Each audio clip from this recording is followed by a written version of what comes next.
We stopped at a point where we were talking about moving on.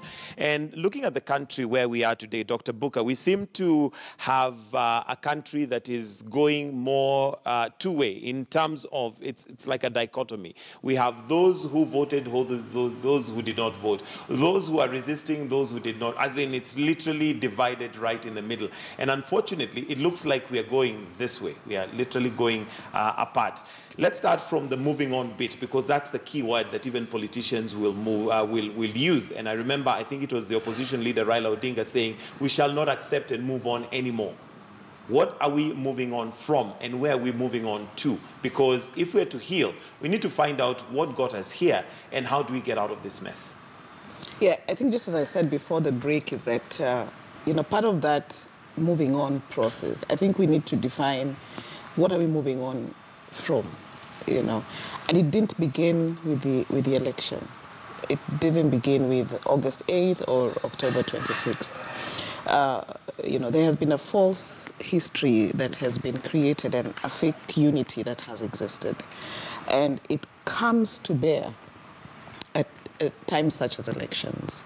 And this calls for us going back to ask ourselves, where did all this start? Part of that moving on, as my colleague here said, is that people need to feel that there is justice that is executed.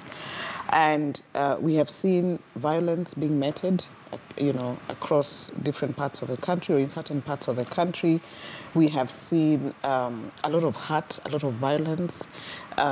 People have raised questions about the fairness and the credibility of elections, although, one would argue that, with the second election, that, the processes then seemed to have been, followed, and that can be debated.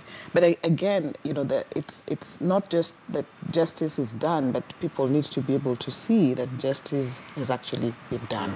All right. So that's the difference. So for us to create this whole conversation about peace, about about moving on and about reconciliation, starts long before we can talk about it. I mean, these are relationships we are talking about, and once those relationships have ruptured, the quality of repair that comes with those relationships goes beyond just saying, elections are behind us, let's move on. Because essentially what then happens is that we then are covering something and we are living a lie. And, then anything, it can trigger, the same kind of scenarios that we've seen across the country. One of the things that she said earlier is that in as much as we assume that a lot of this ethnic balkanization only takes place online, it doesn't. People, the moment you introduce yourself, people already place you in a dichotomy. I've had a challenge where every time I introduce myself, people try and ask me, where exactly do you come from? And if they can't find it, then there are those who cannot trust you because they don't know what your last name actually says about you. So we cannot, I think what we see on social media is actually a reflection of who we are.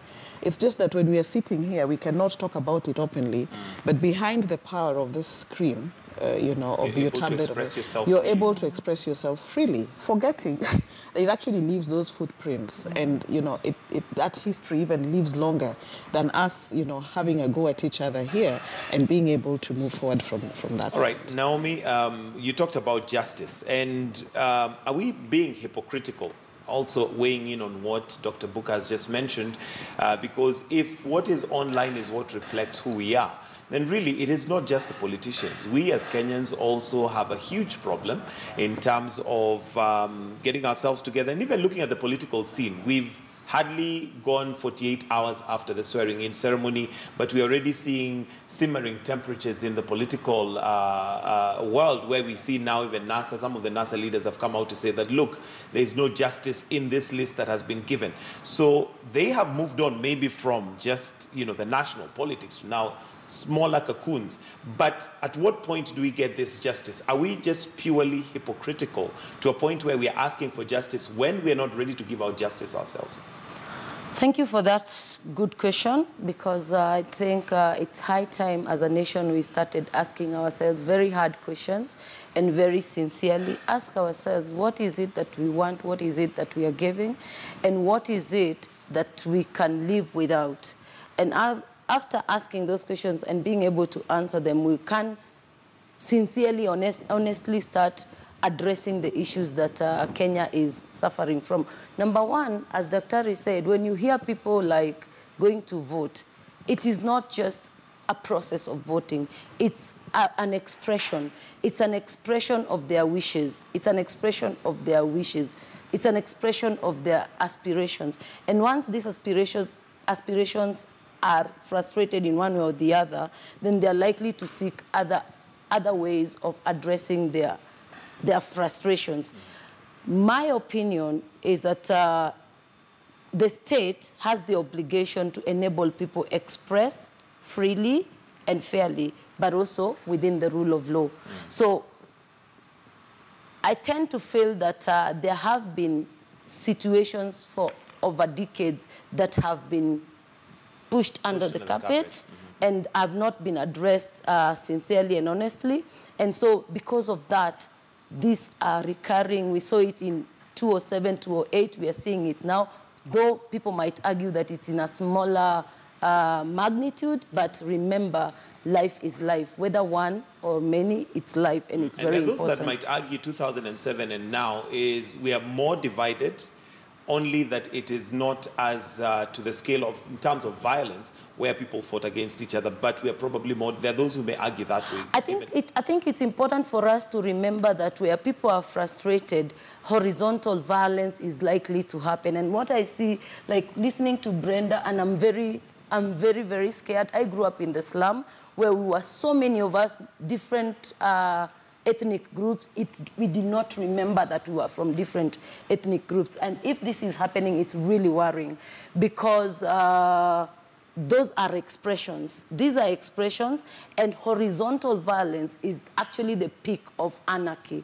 And this is where we are headed. So in my opinion, we need to evoke mechanisms that, number one, will address people's frustrations, will be able to delve deep into what are people suffering from, what are people trying to tell the nation, and listen to people carefully and listen keenly and be able to address this. And we have mechanisms, legal mechanisms, administrative mechanisms. And so when we talk about moving on, we must remember that if I am hurting, it's not just enough to tell me to move on. It's important, number one, to acknowledge that some wrong, some harm was done on me. Number two, after acknowledging that, you need to look at what needs to be done in terms of remedies. And those remedies should include, like, reparations. And reparations start from public apology to all the way remedying all the physical, psychological, and economic harm that could have been meted on me. And once this is done, we can start talking about,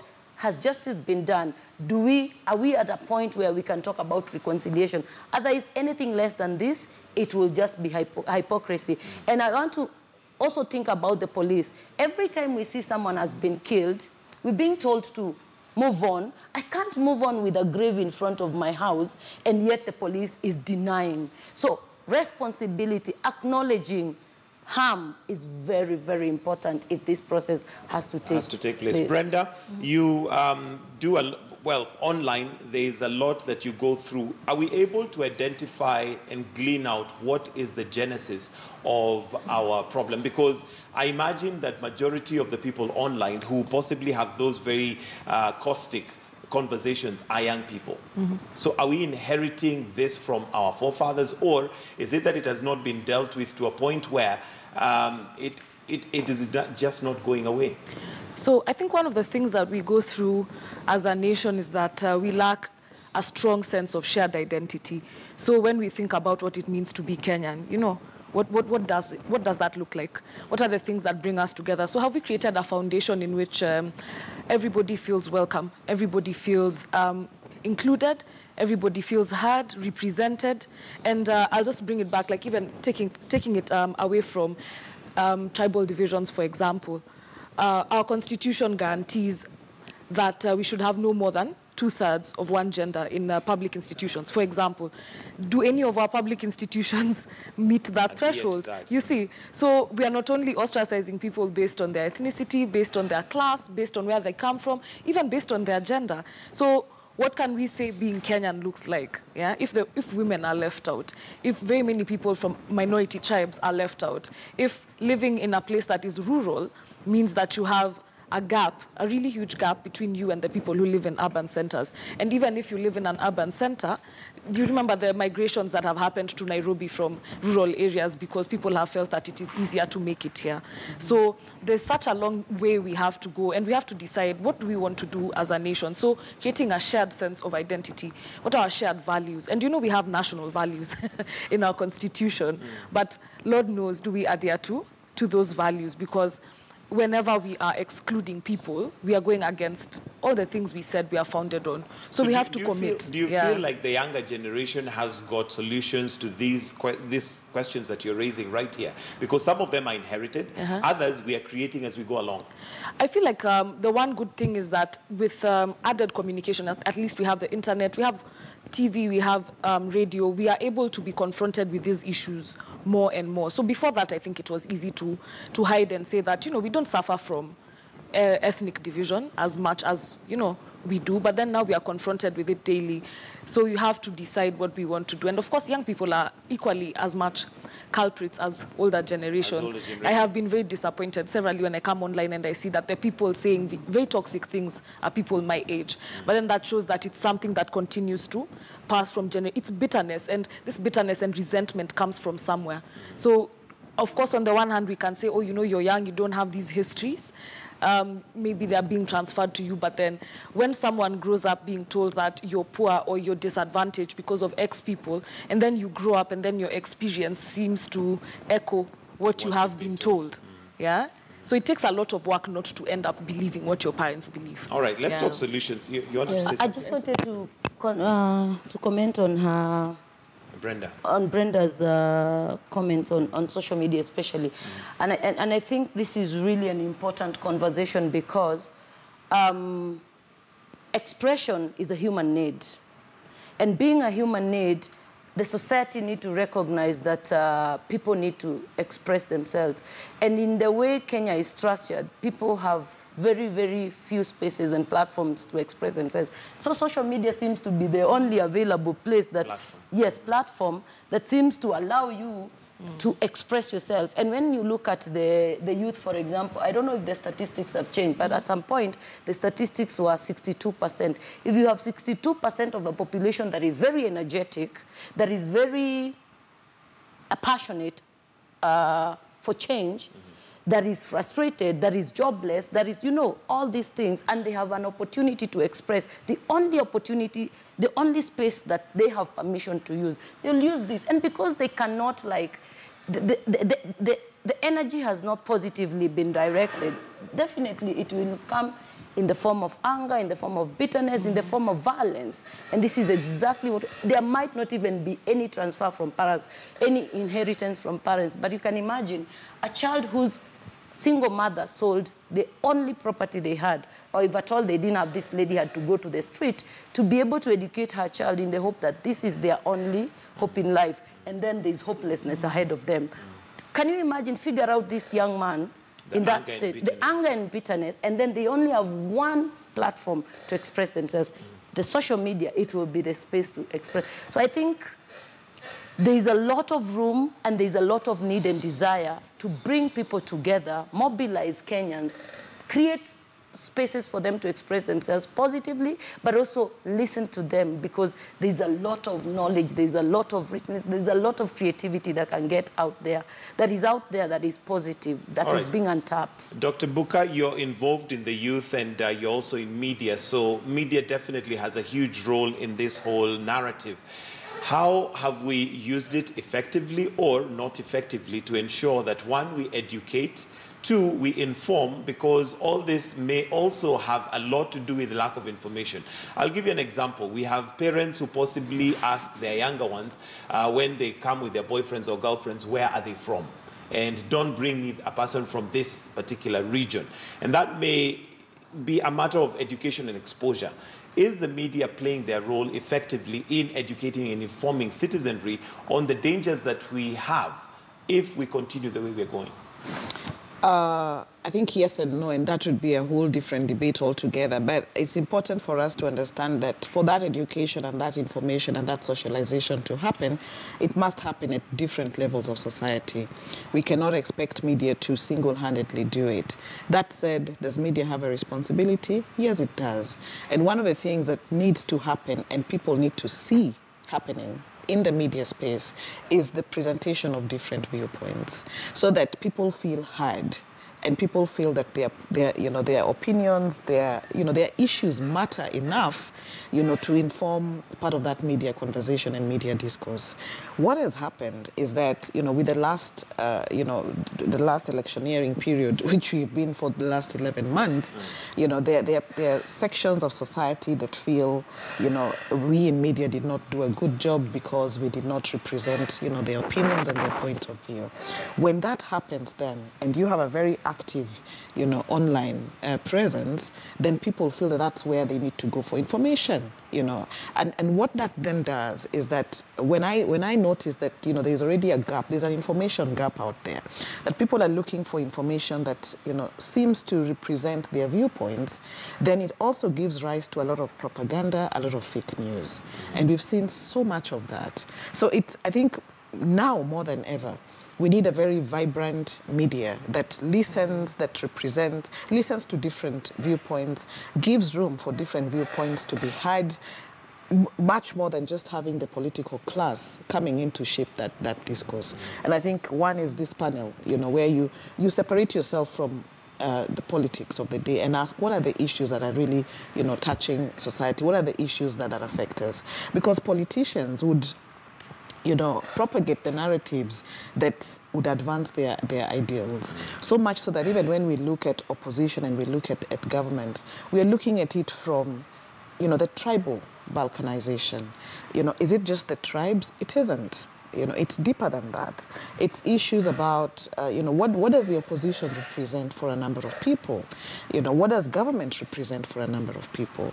And that discussion is much deeper than just looking at it and reducing it to a tribal narrative. Part of what media needs to do is that there's need to document and to take us back into history. Because for a number of young people, even when you ask them, why do you post some of these things online? And I've had issues with, with certain people who, even friends of mine online. And when I chat them on the side and I ask them, was that comment warranted? And why are you posting that? They don't understand why they're doing it, So media needs to be part of that place where we go back, where that history is documented, where we have candid conversations about why are we here in the first place as a country? Do we even understand what our national values are and what they actually mean for us? They could be in the Constitution, but are we living up? Are we living up to them? So it's much deeper than just looking at media in itself, but also looking at other institutions and the different roles that they can play to have that conversation. All right. We have about 10 minutes to go, and I want us to summarize in a way. And part of the reason why we decided not to have politicians, because we've had this conversation with politicians time and again, Brenda, is the fact that Kenyans also need to have this conversation amongst themselves. Now, what solutions do you have? You interact with many of them on different platforms, even on the podcast that you do, but what solutions do you see in the foreseeable future? So just this, she spoke a lot about media, but there's something I needed to add just before we move on. So the role of media, I think, is becoming even more important, especially when it comes to verification, because I think all of us here must be on at least 1 or 2 WhatsApp groups, and the number of forwarded has received messages, right? I was just giving a conservative estimate, but the number of forwarded has received messages that have the most bizarre connotations. And when you ask, where did you get that? Have you verified whether it's true? The speed of information, it's so difficult for regular people to verify especially what goes on WhatsApp. Yeah, not just, at least Twitter and Facebook are somewhat public profiles or platforms, but then WhatsApp is really dark. It's dark social. So I think the role of media in these times would also be verification and helping people distinguish between what is propaganda, what is disinformation, what is misinformation, fake news as we call it now, and what is truth. And I think we have to decide now, coming into solutions, are we based, do we have a shared identity or a shared interest in the truth, for example? So no matter what you feel or your lens or your biases, you are able to approach an issue and accept or acknowledge that this is what it is at the moment, because the polarization comes from the decision to view things differently and not to have a shared sense of truth. So what is it that you tell Kenyans and those on the platforms that you interact with in regards to a solution? If you sat down to have coffee, what is it that you tell people, look, this is what we need to do?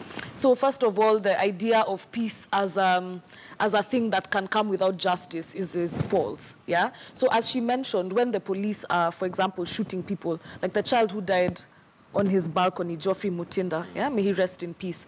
When a child can be shot on the balcony, where's the justice? Where's the sense of justice in that? Yeah, we need to have a peace that is founded in justice. So most Kenyans, all of us actually, have to fight for a sense of justice. Are we represented? When we go to courts, do we get a fair hearing? Do our police protect our rights? Does the state protect our rights? And that is our role as citizens, to hold all our institutions to account. So I think that we must take an active citizen role, because one of the reasons that our politicians, because I do not call them leaders, they only lead us astray, right? One of the reasons that our politicians are able to thrive is because at the end of the day, they'll fall back on that ethnicity or on that class or whatever it is and say, we are being targeted. My people are being targeted. The reason that they are saying this is because we belong to this community, but we need to move past that. Okay. And if you recall, we went through a TJRC process and then we made it completely shambolic. Yeah. So nothing on it. Exactly. And it's what? Truth, justice, and reconciliation in exactly that order. So you have to have the truth, and then we have to have a shared sense of justice for there to be reconciliation. Right. Naomi, your closing comments and possibly solutions to what we need as Kenya. Number one, politicians should play down their rhetorics. We have had enough of it. Although they thrive in chaos, so that's probably not going to happen soon. Yeah, but as Kenyans, we need to raise to the occasion and then ask ourselves that how far are we going to go this direction. But even as they play down their rhetorics, they need to know that they owe us some responsibility. They owe us some acknowledgement, both political, both sides of the political divide. They need to tell us that we organized this, it led to this, we are sorry. The government need to tell us we owe the nation security. This rally was organized. The role of police is to safeguard and protect life. It did not happen. That needs to happen, whichever way we look at it, whichever group we support. And that weighs into justice. That's literally owning up in justice. Truth and justice. Yes, and then number two, both the politicians and we Kenyans need to respect rule of law, because these laws are here for us. If they no longer serve us, we need to change them because they're no longer functional. But as long as they remain functional, we need to respect rule of law. And our constitution is very clear. We have other laws. I know we have some laws that are not very good. That needs to be changed. But looking at this whole thing, I think we need to ask a few questions. As she says, we citizens have the responsibility of holding our leaders into account. And so we need to ask very difficult questions. We need to ask who killed and why were they killed? Who maimed and why were they maimed? And what is happening? And I'm very saddened every time I hear someone was killed and they say it wasn't me. And if we are building a culture of it wasn't me, then we are likely to see it more and more on social media through our youth, because that's what we are mirroring our youth. Absolutely. The culture of it wasn't me. So in my conclusion, I would like to say we need to see the police genuinely undertake investigations. We've always had, we are investigating. Sometimes they forget to tell us we're investigating and they say it wasn't me. How can you say it wasn't me immediately and you have not investigated? So they're building and sowing a seed of a culture of insincerity, a culture of denial, a culture of people not owning up their there are issues. Dr. Booker? There are mistakes. Yeah, I think for me, it's, you know, Kenyans through other institutions, you know, whether it's a church, educational institutions, you know, and the other groups that we have, and using the media, should be able to have very authentic and candid engagement. That we cannot just talk about peace without talking about the hurt that exists. Because if we do that, then we are covering, you know, a problem and not addressing it. And part of that authentic engagement means that we also develop some level of tolerance, so that I empathize with, you know, with people who feel that they have lost in a contest, you know, that I feel pain when my neighbor is aggrieved. What has been happening on social media is devastating, where people celebrate death, you know, of somebody who comes from a different community. You know, that is something that institutions need to talk about and say, you know, we are losing it. We are losing it here.